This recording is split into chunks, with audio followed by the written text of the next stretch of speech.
I am suggesting that if we try to increase our numbers and influence by enmeshing ourselves in organized humanism, we may pay for our success with the loss of our institutional soul. Of course, this is not the only future we can have. Dr. Spetter suggests a very different path. Although he never used these words in my conversation with him, Dr. Spetter proposes what we might be called the saving remnant vision of ethical culture. The idea of a saving remnant is as old as the book of Isaiah and centers on the idea that a small number of individuals will revivify and ultimately sustain the larger community, even if that community is dispersed or threatened with destruction.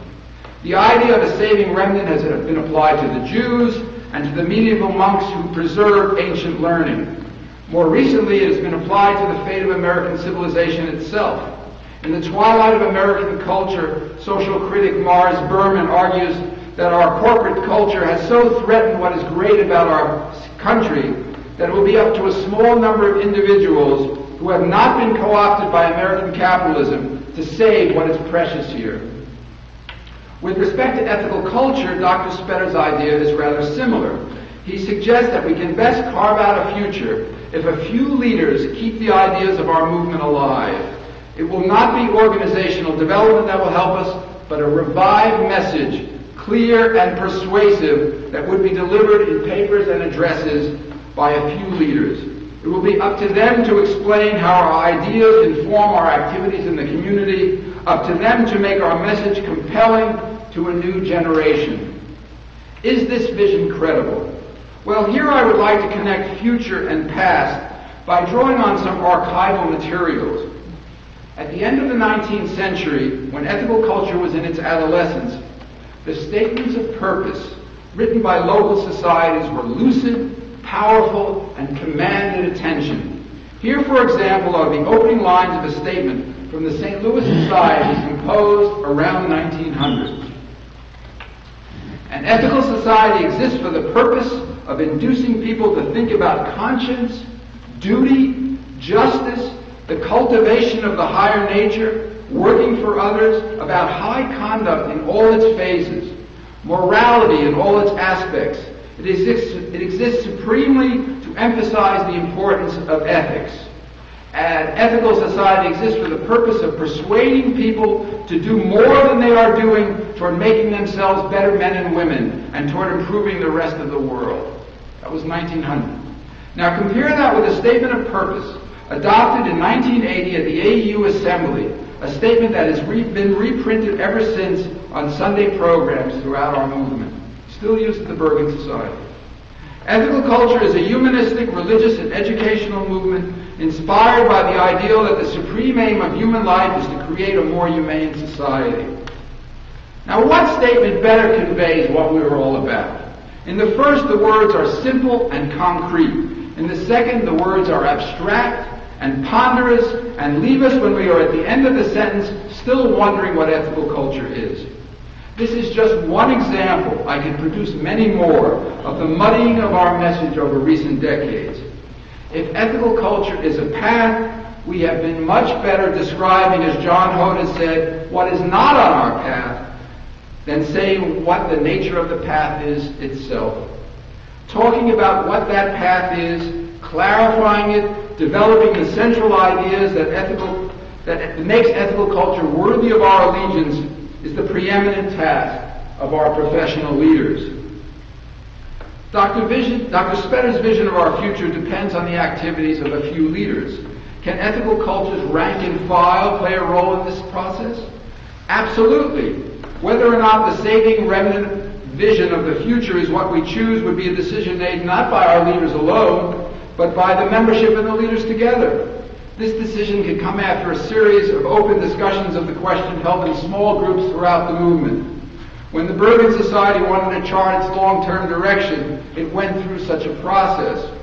In addition, as I will suggest in a moment, should the membership help choose this future for us, it could play a key role in the planning that would enable us to achieve it. In thinking about planning, we should take a lesson from our political adversaries, the Republicans. In a 2004 essay, Lewis Lapham explored the origins of the Republican ascendancy in American politics, and he traced the roots to their success and response to a 1971 manifesto written by Lewis Powell, a Richmond corporate lawyer soon to be named to the Supreme Court. Alarmed by the liberal takeover of the country, Powell laid out the course Republicans would have to take to win the country back. Quote, "Survival of what we call the free enterprise system," he wrote, "lies in organization, in careful long-range planning and implementation, in consistency of action over an indefinite period of time, in the scale of financing available through joint effort and the political power available only through united action and national organization," unquote. The money soon flowed, and the right-wing think tanks that enabled Republicans to produce the books and pamphlets and send out the policy experts that would enable their party to win the war of ideas were soon established or revived. The Heritage Foundation, the Cato Institute, the revitalized American Enterprise Institute, think tanks that sponsor so many of the right-wing programs we see on television, date from this effort. Ronald Reagan's election in 1980, Lapham argues, gave testimony to the power of the Republicans' ideological juggernaut. We have seen how the rest of the story has unfolded. However we dislike their policies, ethical cultures can certainly learn something from the Republican strategy. If we wish to rebuild the ideological core of our movement, ethical cultures must make a commitment to long-range planning like theirs, and here the rank and file can be helpful. If we want ethical culture leaders who can deliver our message with authority, we must recruit prospective candidates who show the promise to do this. It means we need to know what we are looking for. The leadership committee of the AU has not always operated with a clear sense of what they wanted in a leader. It is the membership that helps staff the leadership committee, to say nothing of the AU board, and a cadre of new figures on the committee inspired by a new vision of the future could help make that future a reality. In addition to the idea of recruitment, planning will be needed to give those current leaders who can develop our message the freedom to do so. We must reduce some of the responsibilities so they can travel to make the speeches and have time to write the op-eds that will get our message out. This will take planning that requires the involvement of the entire membership. One big question remains to be answered. Suppose we realize Dr. Spetter's vision. Suppose we succeed in reconstituting the ideological core of our movement. Could we then overcome the losses I have described at the beginning of this address? Probably not. Ethical culture arrived on the American scene at a unique historical moment. The excesses of the new industrial system, child labor, squalid tenements, a vulnerable working class called for a response.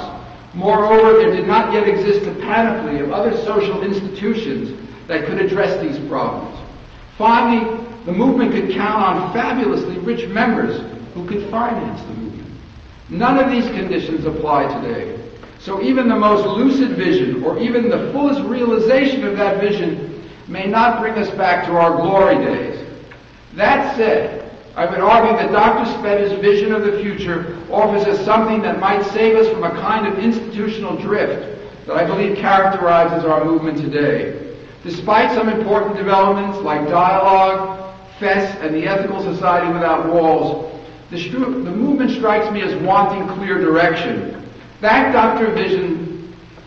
Spetter's vision provides. Moreover, it is a vision that honors our religious inheritance in a way that Dr. Radis cannot.